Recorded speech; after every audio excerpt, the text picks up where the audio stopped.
Pauta de Análisis en la 100.5. Avanza la mañana de este día, lunes 13 de julio, son 8:08 de la mañana.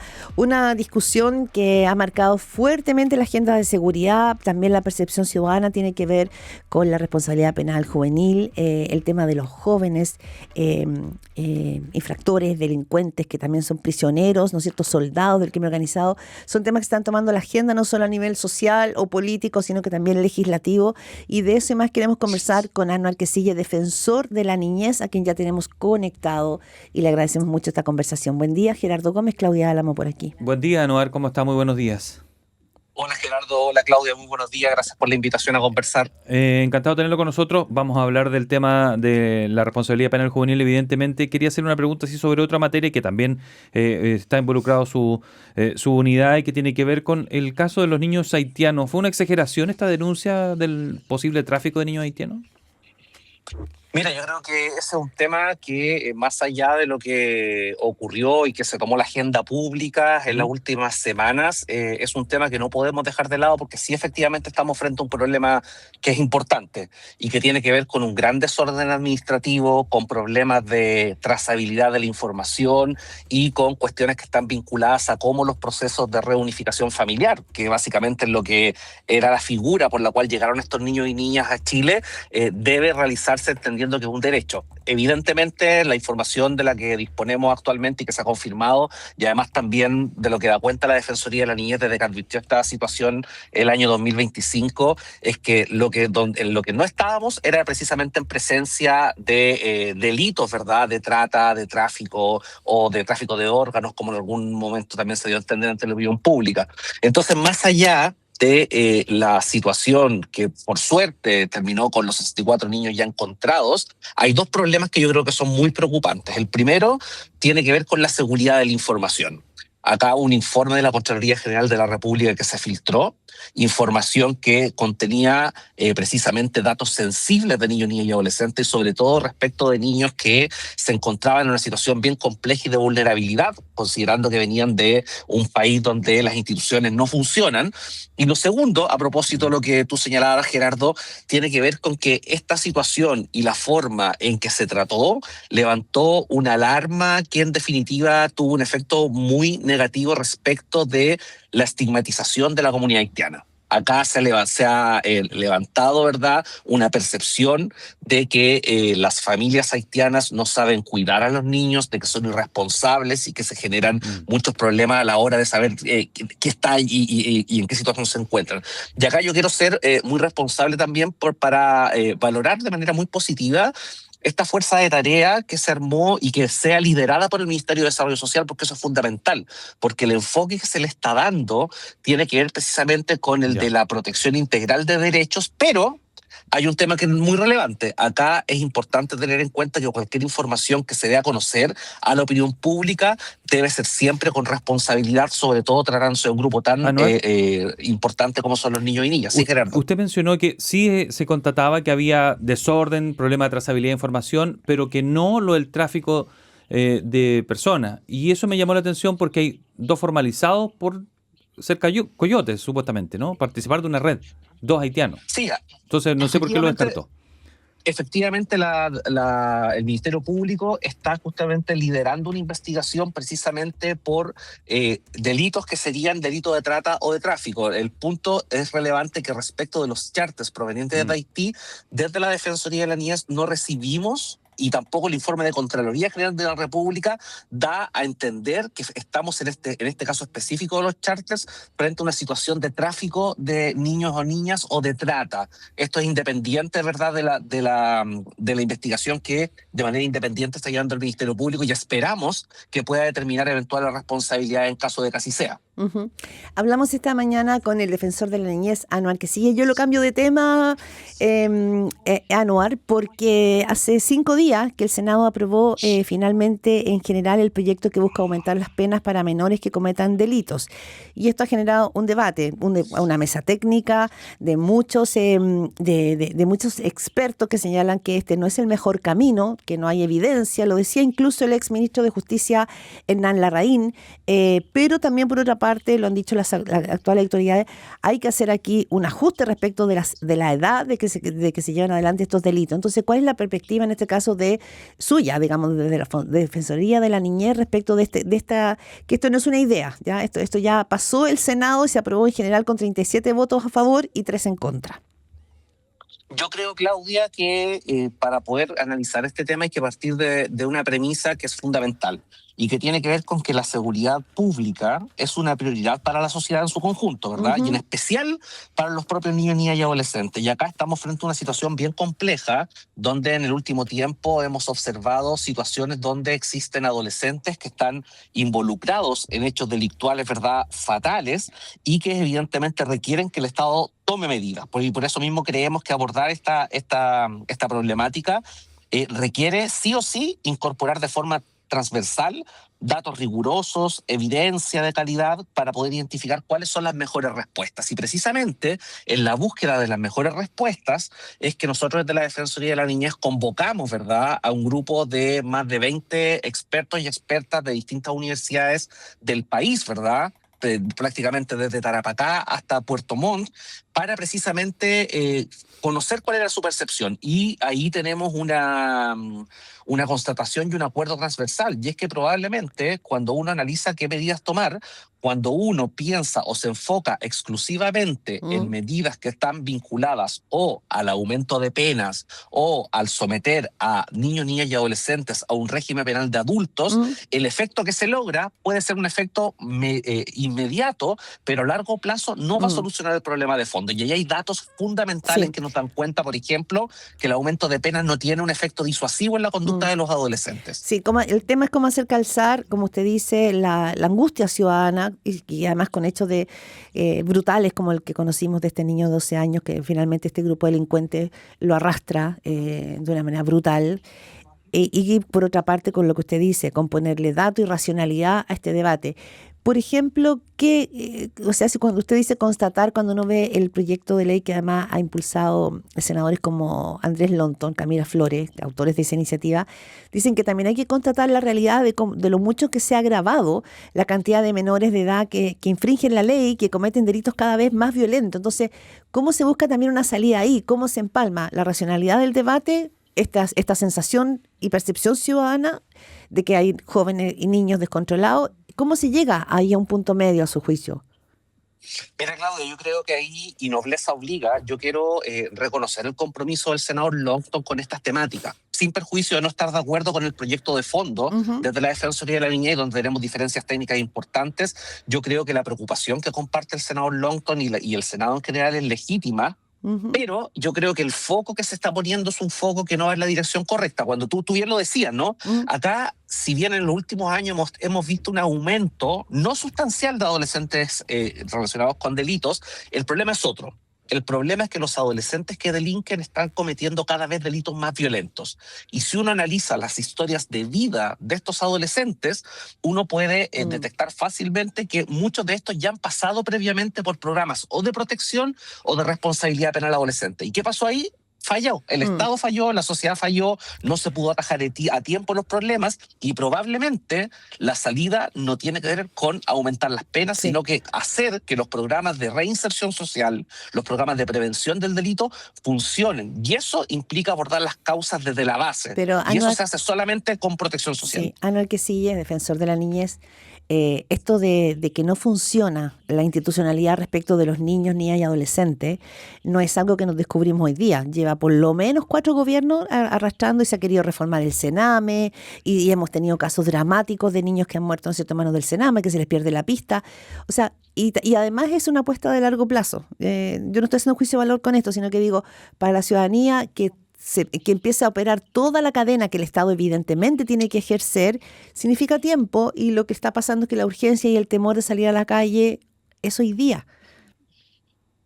Sí, yo coincido con esa necesidad, yo también soy padre, ¿no? Y también coincido en que mis hijos deben vivir en una sociedad segura, pero por otra parte también hay que tener en cuenta que si uno quiere dar una señal clara respecto de una medida seria, de una medida que tenga efectos y que en definitiva solucione el problema de fondo, lo que hay que hacer es justamente mirar el problema en su totalidad. Y esto quiere decir con que el sector justicia, el sistema de justicia por sí solo no va a resolver el problema. Y eso es una cuestión que está evidenciada, pero históricamente. Y es por eso mismo que la apuesta debe estar precisamente centrada en cómo se abordan problemas mucho más claros, ¿verdad? Que tienen que ver con exclusión educativa, abordar la situación de niños que están en situación de calle, el consumo problemático de drogas y alcohol, los temas vinculados a pobreza, pero además, específicamente, en el caso de adolescentes condenados por haber cometido un delito, la respuesta que se tiene que dar, en primer lugar, es el del cumplimiento de la sanción. Aquí nadie está diciendo de que los adolescentes no deban cumplir una sanción por cometer un delito, sino que el problema es qué se hace mientras ese adolescente cumple esa sanción. Y es ahí donde hay que centrarse, que los programas para que ese adolescente cumpla la sanción y luego salga a la vida pública y no vuelva a delinquir, funcionan adecuadamente. Esa debe ser la apuesta y ahí la evidencia es indubitada. Usted escucha a Anuar Kiasi, defensor de la niñez, conversando con Pauta de Análisis. Me quiero quedar precisamente hasta donde terminó usted, Anuar. El cumplimiento efectivo de las penas que tienen por delitos graves, hablemos de delitos los más graves, estos adolescentes, estamos teniendo un problema ahí, es decir, lo cumple, se rehabilita, no se escapa, no anda por los techos, no consume drogas adentro, no hace otros hechos ilícitos, no abusa de otros menores que son más indefensos que él. ¿Eso está pasando o no está pasando? Bueno, desde el momento, Gerardo, en que tú analizas la situación de los adolescentes que cometen los delitos más graves, como tú bien dices, y miras sus historias de vida, es muy probable que en la mayoría de los casos, si no en todos, te vas a encontrar con una historia delictual. Te vas a encontrar con una historia de que durante ese adolescente en su primera infancia fue víctima de vulneraciones en sus derechos o que vivió en un contexto violento y por lo tanto la pregunta se responde por sí sola.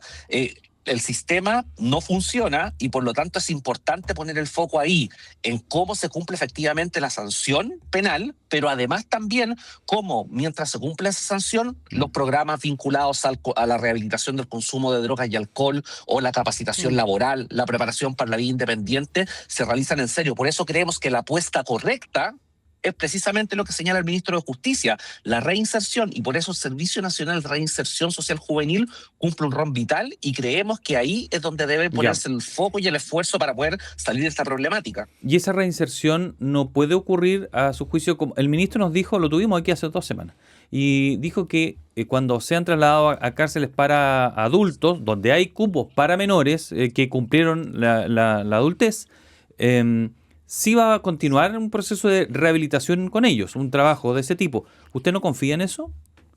A ver, lo que pasa es que la evidencia internacional, las recomendaciones del Comité de los Derechos del Niño de Naciones Unidas al Estado de Chile ha ido siempre bajo la lógica de eliminar y suprimir las denominadas secciones juveniles. Y eso es una cuestión que es parte y hay un diagnóstico transversal de distintos ministros de justicia de los distintos gobiernos de la época, desde el 2005, que desde que entra la ley penal adolescente a la fecha. Yo creo que es muy importante tener en cuenta que más allá de llevar a niños, niñas, porque además también esto, perdón Gerardo, tiene un costo. Acá implica un costo adicional a Gendarmería de Chile. La política, el proyecto de ley, si uno hace un costeo económico, conlleva un gasto de cerca de 42.000 millones de pesos adicionales, sin contar el régimen de internación provisoria. Es decir, estamos hablando de que con esta cifra uno podría, por ejemplo, construir centros comunitarios de salud mental, los famosos COSAM, que valen entre 1.500 y 6.400 millones de dólares. De pesos, perdón. Uno podría también incluso financiar prácticamente toda la línea programática del Chile Crece Contigo. Por lo tanto, resulta de una u otra forma paradójico que se anuncie un proyecto que tiene una estimación de más de 40.000 millones de pesos, pero que por otra parte estemos frente a una lógica de recorte fiscal. Entonces es importante también tener la información respecto de la dirección de presupuestos para ver si vamos a invertir en reinserción, que es donde está comprobadamente la solución, o vamos a invertir en un régimen sancionatorio que en definitiva, como lo hemos dicho y como lo dicen más de 20 expertos de distintas universidades de Chile y el mundo, no resuelve el problema de fondo. Ya, usted dice que hay una contradicción entre lo que se anuncia y lo que se financia. A ver, yo creo que el fin es legítimo. Todos apostamos al mismo fin. Es por eso mismo que el llamado que hacemos desde la Defensoría de la Niñez es que finalmente, a propósito de las indicaciones, es decir, las propuestas de reforma que se van a presentar a este proyecto, cuyo plazo es el viernes, en base a esos proyectos e indicaciones que se presenten, se pueda conformar una mesa técnica y puedan conversar los parlamentarios y parlamentarias con expertos que tienen evidencia, que tienen datos y que conocen las mejores estrategias para abordar este problema, de manera tal de tener una medida que se legisle, pero que se legisle, ¿verdad?, con evidencia, para tener una medida que efectivamente pueda acabar con esta problemática de violencia en la que están incurriendo los adolescentes. ¿Se está legislando en un ambiente muy caliente, Anuar Quisille? Yo creo que para poder tomar este tipo de decisiones hay que salir del fragor de la contingencia. Yo creo que los hechos que han ocurrido son lamentables. En el último tiempo vimos la muerte de Alejandro, que es fatal y absolutamente condenable, y los adolescentes que están involucrados deben cumplir una sanción, pero creo que es relevante también por una deuda hacia la familia de Alejandro, entregar una respuesta seria y una respuesta que le pueda dar garantía a esa familia y a todas las familias de Chile de que situaciones como esta no van a ocurrir y que en el largo plazo los adolescentes se van a alejar de cometer el delito. La sanción por sí sola no soluciona el problema. Y con respecto al cumplimiento, el ministro nos decía que actualmente solamente en el exterior hay vigilancia y gendarmería en estos centros, ¿no? Pero que considera abrir la puerta a que se involucren más en cuanto a control interno, porque, por así decirlo, estando dentro de 4 paredes, adentro algunos de ellos hacían lo que querían o no cumplían con estos programas para poder realmente rehabilitarse, reinsertarse, porque eso significa probablemente estudiar, cumplir normas, ir a determinadas charlas, atenderse con especialistas. ¿Qué le parece eso? Lo que hay que tener en cuenta es que la gran diferencia entre lo que dispone la ley de responsabilidad para los adolescentes y la ley común que se utiliza para los adultos es que la finalidad de la sanción es distinta. ¿Por qué es distinta? En primer lugar, porque se supone, en teoría, y esto los expertos lo señalan, es más fácil y es más barato rehabilitar a un adolescente y reinsertarlo en la sociedad. Ahora, el punto es que por eso mismo es el rol que se le asigna a Gendarmería de Chile, quien en estos centros de privación de libertad de adolescentes tienen solamente el resguardo del perímetro. Yo no sé qué tan influyente va a ser Gendarmería de Chile en los procesos educativos, ¿verdad? Y por eso mismo habría que preguntárselo a Gendarmería de Chile si tiene la capacidad de poder incentivar este tipo de situaciones que se escapan a la lógica del control y del resguardo penitenciario, y por eso mismo creemos que es relevante centrarnos más que en la labor de Gendarmería, en cómo, como tú bien dices, Gerardo, y tú bien dices, Claudia, estos procesos de educación, de rehabilitación, justamente de prevención del consumo y la reinserción laboral funcionan adecuadamente y tienen un control, yo diría, de manera exhaustivo por parte del Servicio Nacional de Reinserción Social Juvenil, que, insisto, es a donde hay que apostar. Me queda una duda. ¿Qué porcentaje de éxito tiene de reinserción de estos jóvenes que son los delitos más violentos?